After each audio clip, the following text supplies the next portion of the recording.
Bocah ini mengambil kenari dari tangan kakeknya, digantikan dengan telur, lalu ditaruh di sudut pintu, dan menghancurkannya. Tapi akhirnya,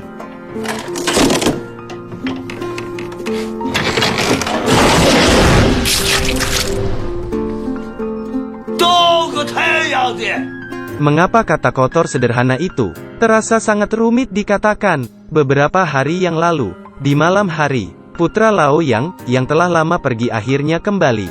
Dia bahkan membawa seorang menantu bule, dan cucu bule untuknya. Melihat ini, Laoyang tertegun.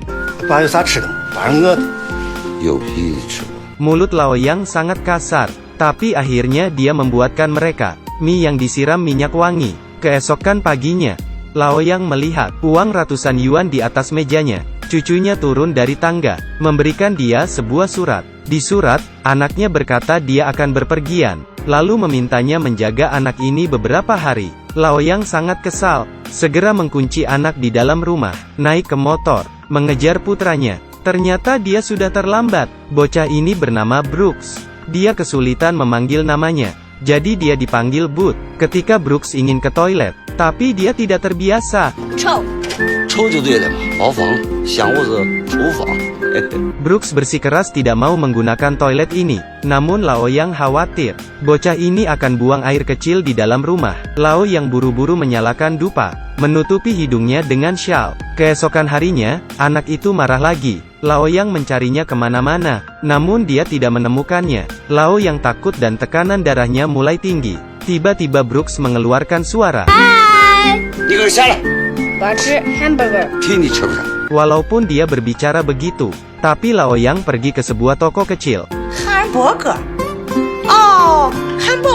Tidak ada makanan seperti ini di sini. Namun tante toko cukup pintar, membuatkan hamburger ala Chinese. Laoyang akhirnya tahu, bukankah itu hanya sepotong daging. Meskipun dia dan cucunya sangat perhatian, tapi mulutnya masih saja kasar.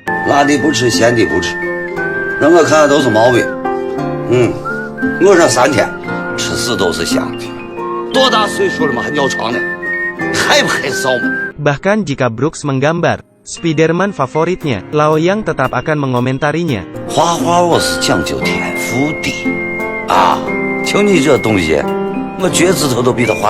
Hari ini Laoyang menyadari Brooks memperhatikan mie yang dia makan.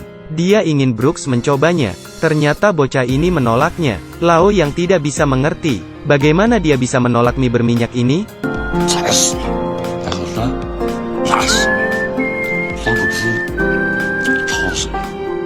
Tengah malam bocah ini ketakutan. Dia datang dan menutup mulut Laoyang, lalu tidur dengannya. Laoyang sebenarnya merasa senang. Keesokan harinya mulut Laoyang masih sangat kasar, berkata jika bocah ini terjatuh, tidak akan yang menolongnya. Dia kemudian mencari sebuah batu besar, menutupinya, khawatir Brooks akan terjatuh ke bawah. Mereka sudah bertengkar selama beberapa hari. Tidak disangka ternyata cucu ini memiliki temperamen yang besar. Merasa tidak senang, dia mengambil tas dan ingin pergi.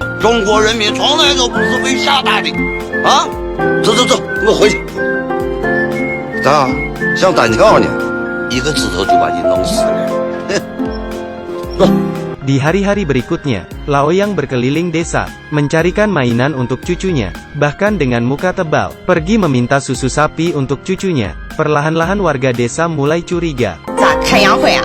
Dia tidak berani mengakuinya.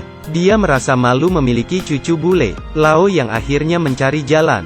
Dia menutupi wajah cucunya, membawanya ke kota. Rambut Brooks berubah menjadi warna hitam. Dalam perjalanan kembali, Brooks melihat topeng Spiderman. Tapi kakeknya tidak mengerti, mengapa topeng ini sangat mahal. Ketika dia akan membawa Brooks pergi, akhirnya dia hanya bisa mengalah. Seminggu kemudian, Brooks masih ingin memecahkan kenari di tangan Laoyang. Ketika mengejarnya, kakeknya tidak sengaja menginjak mainannya. Itu benar-benar menghancurkan hati Brooks. Laoyang pergi ke kota, membeli semua mainan Amerika, dan tidak menemukan Spiderman. Kali ini cucunya benar-benar kesal, memegang selimut dan tidur di tempat lain.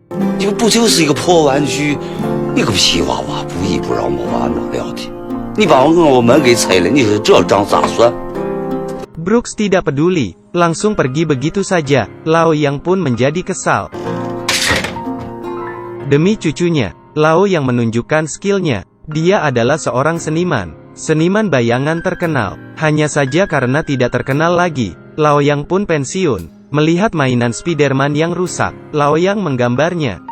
Mengambil beberapa pisau, mengukirnya, membuat pakaian Spiderman, memberikan warna. Setelah semua bagian siap, memasukkan benang, sebuah mainan kertas. Spiderman boneka bayangan lahir. Keesokan harinya ketika cucunya bangun, melihat Spiderman di dekat bantal, kekesalan kemarin akhirnya memudar. Dia mulai memainkannya. Sejak saat itu, kakek dan cucu tidak lagi saling membenci.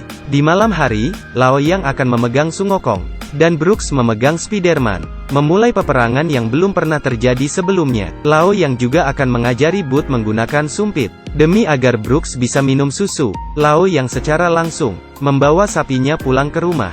Bud juga akan mengajari Lao Yang bahasa Inggris. Kelihatannya kakek dan cucu sangat gembira. Lao Yang akan menggunakan sepeda, membawa Brooks berkeliling. Dia tidak lagi merasa malu.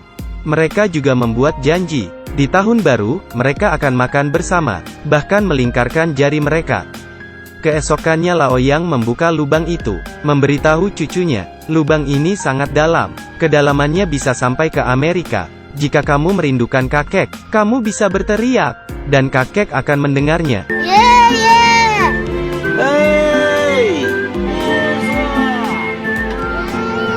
Perpisahan selalu begitu tiba-tiba. Ibu Bud kembali. Putranya membawa berita buruk. Dia dan ibu Brooks telah berpisah. Dan Brooks bukan anak kandungnya. Dia adalah anak kandung mantan suami anak.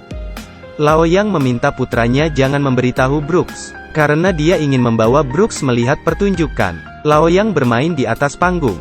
Bud di luar panggung merasa senang. Tapi kesenangan ini hanya sementara. Ibu Brooks membawanya pergi. Brooks tidak rela, namun dia terpaksa. Putranya datang mengucapkan selamat tinggal padanya, menyanyikan permainan bayangan, meminta pemain di samping menyerahkan semua padanya. Putranya mengerti, ini adalah hadiah untuk Brooks. Mobil pun melaju pergi. Lao Yang meneteskan air matanya. Sejak saat itu, di halaman Lao Yang, hanya ada bayangan dirinya sendiri. Hidup sendirian, makan sendirian, membersihkan sendirian. Dia sudah terbiasa menutup lubang itu.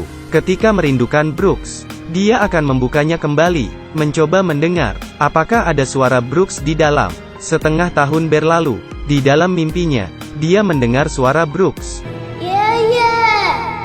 Tiba-tiba telepon berbunyi, ternyata itu Brooks. Kemudian, pintu terbuka, Brooks berdiri di luar pintu. Lao Yang sangat gembira, dia segera memeluk cucunya. Film berjudul Cucu Datang dari Amerika. Film tentang konflik dan kontradiksi, tapi salah satu cuplikannya mengakhiri konflik. Dalam perjalanan ke pertunjukan, kakek dan cucu ini mengobrol.